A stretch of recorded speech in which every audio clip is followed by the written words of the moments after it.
think what you're going to see throughout the rest of this program is going to be a little bit about us setting up and some of the stuff that we have to go through. You can see the stuff around us, and I think it's going to be real interesting to watch. We basically create from a empty, regular, normal business street into a festive event, and so I think it's going to be fun to watch.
This was probably the toughest year to even start because when we looked at bands in January is when we usually start looking for who's on tour. Everyone that we won was already booked, and so we had to put together a concert for September 10th, and then we found out that the Ball State football game, the only night game, was September 10th. So we didn't want to compete against them. So we decided to change, and then we found that Leonard Skinner was available for the 24th. So we hired Leonard Skinner, got that all going, and that was great. And then about 3 weeks prior to the concert date, 4 weeks prior, he called in and said, I have to have surgery, and I'm out. And so they canceled their whole 2005 tour. You know, Leonard Skinner was out there and wanting to work, and we put an offer, what's called an offer, a proposal in front of them. And you know, they were out some other dates. They were going to be in Pikeville, Kentucky last night, and Jiminy Christmas, I can't remember where they were playing on Sunday. They wanted to go out. They like going out doing Thursday, Friday, Saturdays, or Friday, Saturday, Sundays. So, nonetheless, hey, we're confirmed. Deal's done. We put it on sale, and it's just selling like you wouldn't believe. And that's a gimme. You know, that's that, and good for everybody. Well, we started hearing in early August that the singer, that they've had to postpone some shows, and you know, I'm on with the manager, you know, like, okay, is this okay? Yeah, things are looking good, you know, and so it's funny, I get a call from their production manager, and I'm thinking, funny, you're at home, but you're supposed to be here today. Okay. Then I get a call from the booking agent, William Morris, and we've got bad news. We've got to pull everything. And I'm like, oh, you didn't tell me this. So that gave us basically 3 weeks to try to find, or really just 2 weeks to try to find another band or replacements. And so we looked at a lot of different bands, and all the misfortune that happened with the Hurricane Katrina, we noticed that Journey was to play the 24th, the date that Leonard Skinner was to play. Journey was to play at the Biloxi Casino. Hello, Journey. You want to make this work? You know, we think we can make this work. We're not. We think this will work. What's your plan? Well, we could send two planes, two jets up, down. You know, they wanted to send 18 people up here, which is like a lot of people. You know, I mean, just to give you an idea. You know, but when you've got a band that's traveling with full-blown production, 4 and 5 semi-trucks full of gear, they really want to send, you know, all their roadies, you know, they're 4 or 5 people that are dedicated to their equipment on stage, their sound engineer, their monitor engineer, a stage manager, a road manager, a production manager, a wardrobe person, you know, 3 people that drive you nuts on top of that, you know. And we're sitting there thinking, this is going to happen.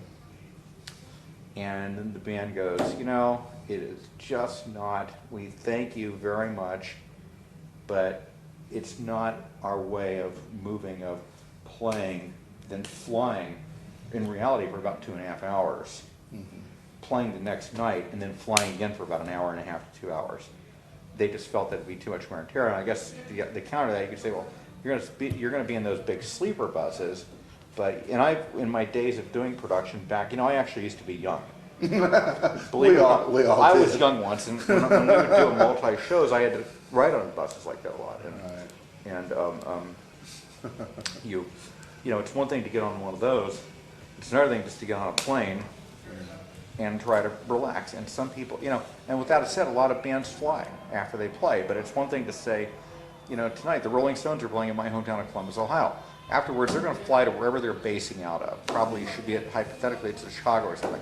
That's a quick hour flight, you know, but it's not like you're playing boom, boom, and boom. So we had to roll with that, and we sat there, it was about 3 weeks ago, and actually it was 2.5 weeks ago, and I just said to Brian, I said, you know, we don't have time to, we've got to select bands that can make decisions in 3 to 5 hours.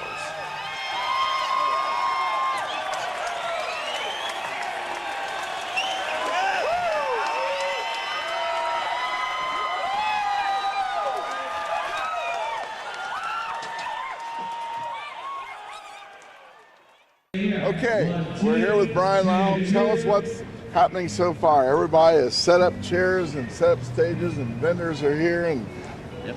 We've had crews and vendors and bands and stage people here since 7 o'clock this morning, finishing up what we didn't get done yesterday. And it's 4 o'clock in the afternoon right now. We got about an hour before the gates open. So what we're doing right now is doing the final checklist, walking down and taking a look at what's happening.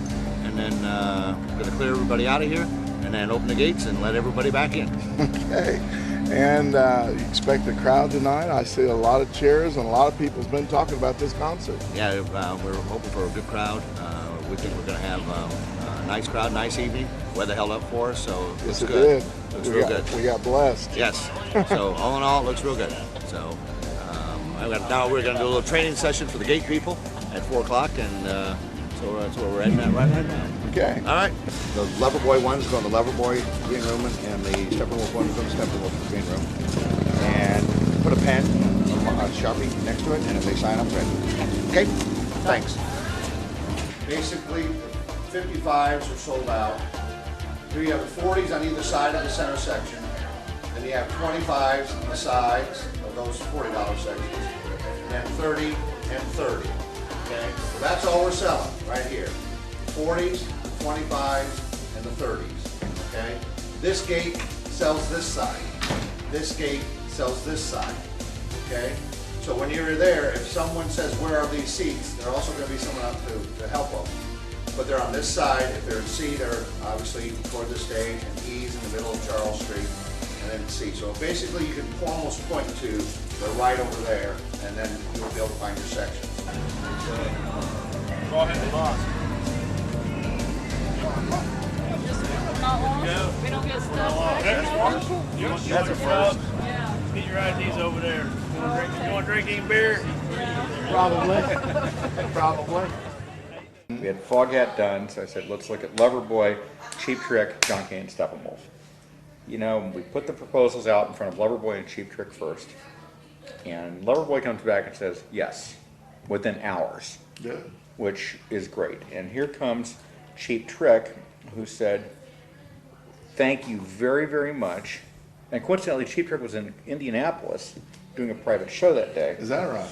And I get a call from their agent, thanks so much for this, but we have got that time slated off because they had just finished what's called a leg of a tour, and actually they're going back out in October, but I think a couple of them are going to be out of the country or just on vacation. And so I go to Brian, and I get that at about 11 o'clock. I said, we got to stick this in front of Steppenwolf. Okay, go do it.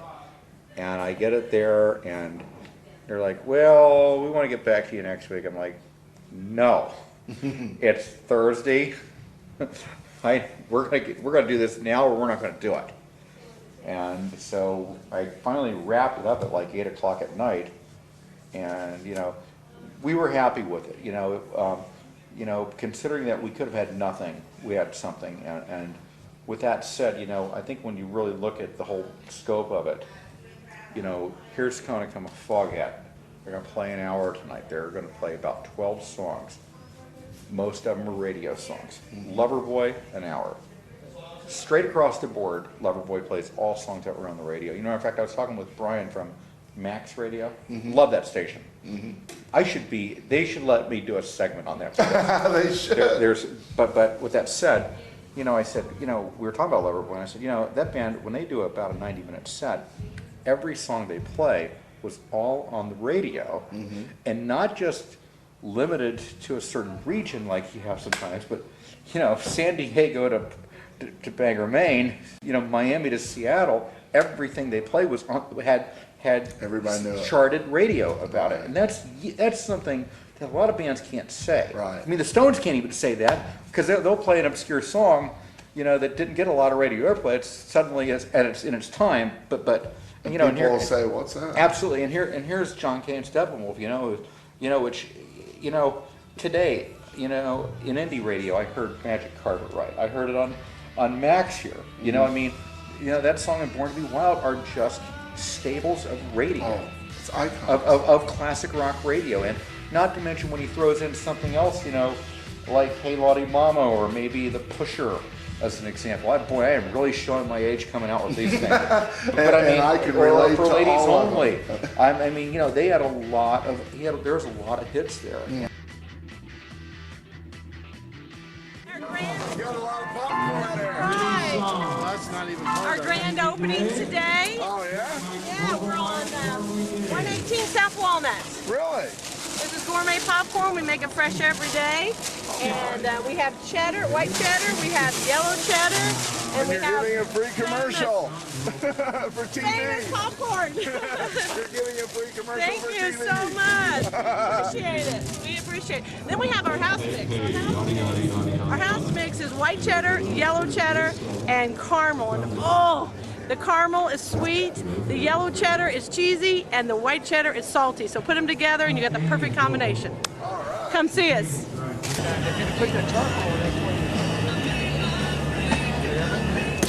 Pete's Duck Inn is setting up here as a vendor for this, and how often have you done that? All the time? Yeah, we've been doing it every year. Every year? Pete's Duck Inn's out of Albany, Indiana, has a little Right. bar, grill, restaurant up there, and we come down here and have a good time. And people enjoy the food because I know Pete's Duck Inn has excellent food. Yeah. I know that for a fact. Tonight we've got pork barbecue, hot dogs, brats, and hamburgers. All right, well, I'll be back. And you guys will want a sample, won't Yes, absolutely. you? Come back and we'll give you a sample. Well, thank you very much. Okay. Steve, you have Sterling's here. Yes. So tell us about, you're here at the event, you're a vendor, what have you got to offer? Well, You got all it's a- kinds of nice drinks and stuff. It's a joint venture with Nick's Brass Depot and Sterling's Bar and Eatery, and we have a full bar plus some food, Good, and looking ready to have a great time tonight and have some fun. great. Well, I look forward to it. We'll have to stop and pay you a visit. Great. Take Good to see care, you. buddy.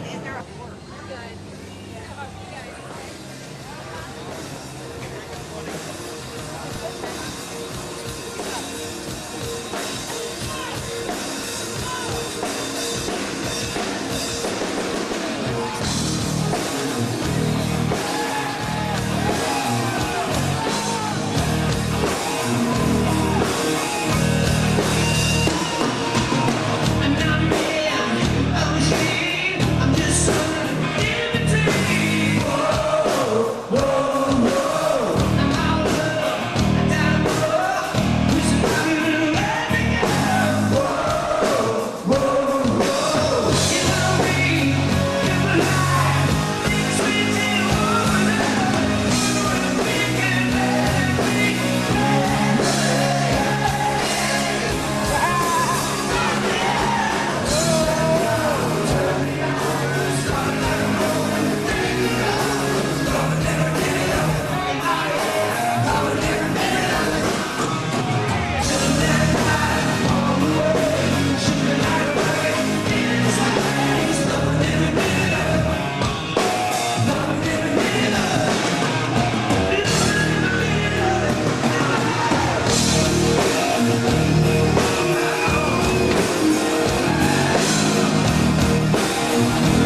first time we did it, we had Little River Band at Grand Funk Railroad.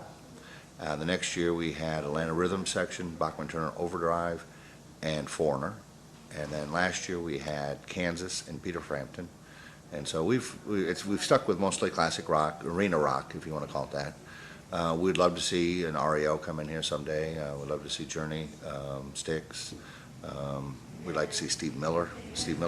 You know, it's amazing. People wonder. I always get questions. How much do these bands cost? You know, are they a lot of money? And some of the bands you'd be surprised how much they are, and some of the bands I'm surprised how little they are. So it basically depends on the draw that they have. But so we not only have to find a band that is available. As Cheryl puts it, that we have to find them. We look at them and say, are they touring? Are they affordable? And are they still alive?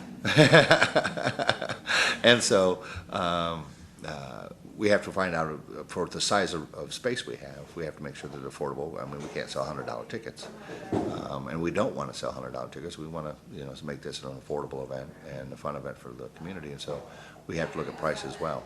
So people say, well, why don't you get ZZ Top or Tom Petty or John Mellencamp or Steve Miller or some of the bands, and it's scary how much money it takes to get some of those bands. And then you're talking another echelon where you got the Eagles and those and they're just out of everyone's reach. I mean, we just couldn't do it. So we have to make sure that it's affordable as well. So it's really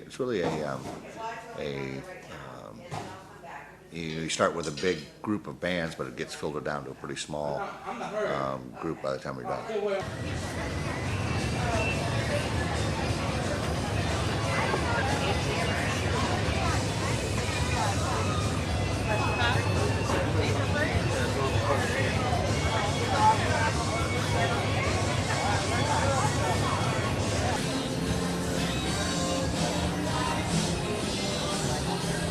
Oh man, no triple X.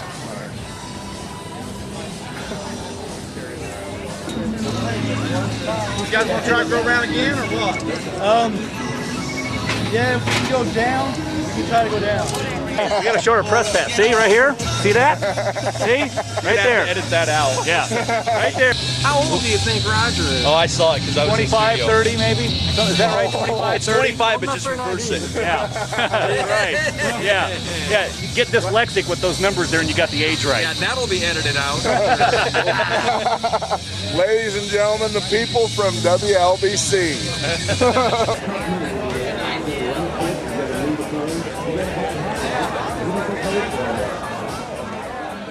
The funniest thing, though, is that we were expecting, they call them riders, and when you get a rider from one of the bands, it asks for, stuff to eat and stuff to drink and personal items and all that kind of stuff to be in the dressing rooms or whatever. So with these classic rock bands, we thought, okay, we're going to have some Jack Daniels, we're going to have some tequila, we're going to have this or that. Now it's, with these guys, it's, okay, I need some Slim Fast, I need some Milk of Magnesia, I need, I need some broiled fish, those types of things. And so the guys still rock on stage, but they're not rocking behind the stages anymore.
and I've been lucky in my career. I've worked with the Stones. I've worked with Mellencamp. I've worked with Springsteen. I've worked with Paul McCartney. That was great. You know, I got to be part of opening Deer Creek. You know, and you know, but you come here and I suddenly see this entire community out supporting this, and they're having fun with it. They're honored. You know, last year Peter Frampton, when we had Peter here, I've known Peter forever. I love Peter Frampton, and I love his music, and I just admire him. You know, he lives in Cincinnati. Oh, I didn't know that. Ohio's Eric Clapton lives has a home in Columbus. He married a woman from Columbus, but you know, Frampton said, "I love playing these types of events because these people really still enjoy what I was about. Oh, yeah, absolutely. And they love it, and they're genuine about it. And it's not taken away like when a Peter Frampton would play down at Verizon Wireless in Indianapolis, but there it was just another show. But here, this is an event. And these people, and as Peter Frampton called them last year, the Muncians are honored that they come to their town, and I think that's great. Let me give you an analogy that I don't know if you're a Simpsons fan, but I bet you are. I think it's the greatest show on television. I think it's the most realistic show on television. Did you get that on there? It is. I love The Simpsons. And I can tell, I sensed that. I love The Simpsons. I'm just like you, I feel it's the greatest show on TV. But now remember the time the whole town of Springfield turned out to see the Who. That was so funny. And but it's real. But it's just like here in Muncie. You're absolutely right. And it's funny because I saw that repeat about 6 months ago and I thought about that. but you're absolutely right. It's just like Muncie here. But you know what though? That's reality of it. And this is really. But you hit the nail on the head. This is an event. This isn't a show to these people. No, it's not. We used to get together and you know have Battle of the Bands or something, and that was a show or a jam session. But this is the event, and this is the event, and God love Muncie and downtown and everybody who's together putting this on. But this is the end of summer jam that people look forward to, and we've been blessed for 4 years with great weather.